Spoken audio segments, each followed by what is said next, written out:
салом дӯстон, шаби гузашта дар Лигаи Чемпионҳо воқеан ҳам бозиҳои фаромӯшнашаванда баргузор шуданд. 9 гол дар Манчестер, 5 гол дар Ливерпул нигини ин шаби баргузории бозиҳо буданд. Дастаҳои англисӣ ки дар варзишгоҳҳои молумоли мухлисон бозиҳояшонро доир карданд, бо дарки масъулияти баланд мехостанд рақобатпазирии худро нишон диҳанд. Клубҳои Англия собит карданд ки дар ин мавсим Лигаи Чемпионҳо нақшаҳои баландтарин доранд ва аз даври аввали гурӯҳӣ дар пайи амалӣ кардани амбитсияшон ҳастанд. Дар бозиҳои як рӯз пеш ду дастаи дигари кишвари Англия, Челси ва Манчестер Юнайтед бозиҳояшонро доир карданд. Ягона дастае ки аз байни намояндаҳои Англия дар даври якум ғалаба накард, Манчестер Юнайтед буд. Роналдо бо ҳамдастаҳои нави худ аз дасти футболбозони ҷаҳони Young Boys мағлуб шуданд. Имрӯз мо осон дар бораи бозиҳои гузаштаи Лигаи Чемпионҳо гап мезанем. Бародарон, видеои моро ҳамон нафарони бисёр тамошо мекунанд ки дар канал обуна шудагӣ нестанд. Хуб мешуд агар шумо меҳнатҳои моро бо лайк,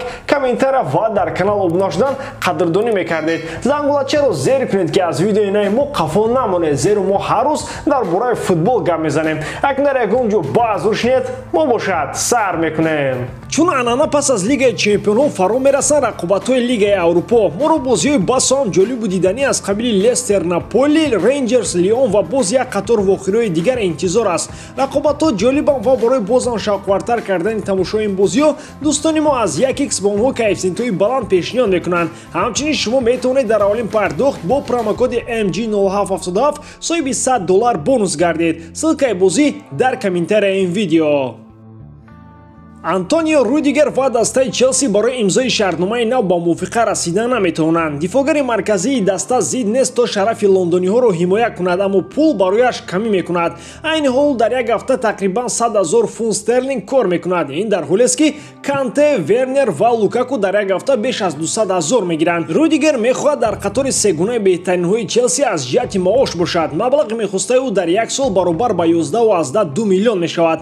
Тухел мехоҳад Рудигер дар Челси ӯ ҳанӯз аз замони дар ПСЖ буданаш ба ин футболбоз таваҷҷӯҳ карда буд. Тухел ба Челси рафт, аммо таваҷҷӯҳи ПСЖ бо Рудигер боқӣ монд. Онҳо то ҳол мехоҳанд дифогари олмониро ба ҳайат ҷалб созанд. 11,2 миллион дар як сол барои онҳо мисли шамори гузаро аст.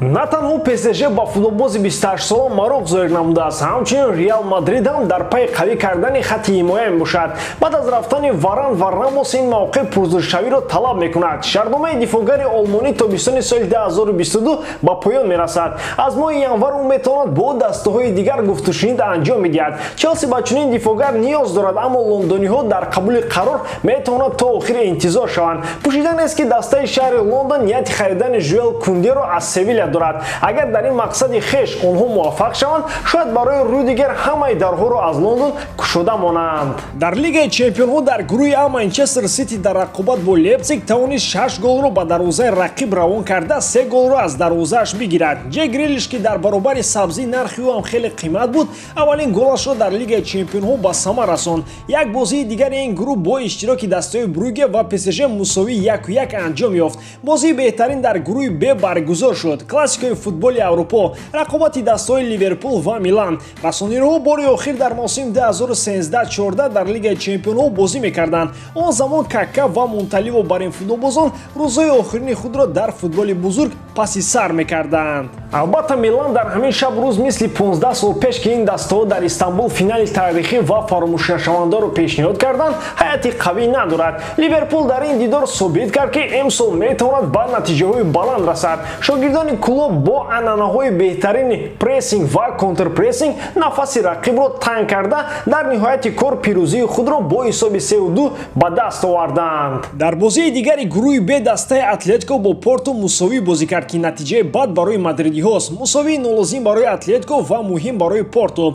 Дар гурӯҳи С дастаи Боруссия Дортмунд бо Эрлинг Холланд мебошад. Ӯ гол зад ва дастаи ӯ бар Бешикташ ғолиб шуд. Дар абда бозии Лигаи Чемпионҳо Холланд бо зидани 21 гол даст ёфтааст. Киборги ҳақиқии футбол. Рекорди дигар ҳам дар ин гурӯҳ сабт шуд. Ҳамлагари Аякс Себастьян Аллер дар рақобат бо Спортинг ба зидани 4 гол даст ёфт. ӯ баъд аз Ван Бастен аввалин футболбозе шуд ки дар дебюташ дар Лигаи Чемпионҳо покер кард. Дар гурӯҳи Д таваҷҷӯҳ бештар ба бозии дастаҳои Интер ва Реал равона шуда буд. Дар Сан-Сиро шумораи маҳдуди мухлисон ки ба варзишгоҳ даромаданд то дақиқаи 89 голро надиданд. Ду ҷавони Реал Камавинга ва Родриго яке бо ассист ва дуввумин бо гол пирӯзии мадридиҳоро таъмин карданд. дар бозии дигари ин гурӯҳ ҳангома шуд. Дастаи навкори Лигаи Чемпионҳо Шерифи Молдова дар аввалин бозии худ дар бонустарин мусобиқаи бошгоҳӣ бар Шахтёр бо ҳисоби 2-0 зафар ёфт. Ин Шериф монанди шерифҳои филмҳои амрикоӣ ҳамонро тир зада наравад боз. Ду футболбоз аз коиноти дигар Месси ва Роналдо дастаҳои худро ин тобистон иваз карданд. Шумо инро медонед? Роналдо ва Месси дар давраҳои аввали Лигаи Чемпионҳо ноком шуданд. Аҷибан он аст ки ҳар дуи даста бо тимҳои заиф рақобат намуданд. МЮ бо Young Boys ва ПСЖ бо Брюгге. Роналдо дар Швейтсария ба задани гол даст ёфт. Соли 2007 бо баромадани айфони якум Криштиано аввалин голашро дар ин мусобиқа ба сама расонд. Соли 2021 бо намоиши айфони 13 Роналдо боз гол зад. Технология ва давру замон иваз мешаванд. Роналдо барқарор устувор бе тағйир мондааст, аммо голи ӯ дастаашро пирӯз накард. Бо шарофати тӯҳфаи Лингард футболбозони Young Boys дар нафасҳои охирин дастболо шуданд. Месси дар дастаи қавитар бо футболбозони беҳтар афтод. Ӯро Неймар ва Мбаппе дар хатти ҳамла ҳамроҳӣ мекунанд, аммо бозингари аргентинӣ худро кӯдаки навзод эҳсос карда истодааст. Ҳамдигарфаҳмӣ бо ситораҳои дигари ПСЖ дар майдон умуман дида намешавад. Аз ӯ партофтро интизоранд, ӯ зарба мезанад. Аз ӯ зарбаро интизоранд, ӯ партофт мекунад. Аз ӯ гол интизоранд, ӯ танҳо сар меҷунбонад. ПСЖ аз Белгия бо як имтиёз баргашт. Бо доштани ҳайати қариб 1 миллиарда ва танҳо як гол задан ба дарвозаи ҳайати дусомона шармандагист. ПСЖ он дастае наменамояд ки аз бозии он мо мафтун шавем.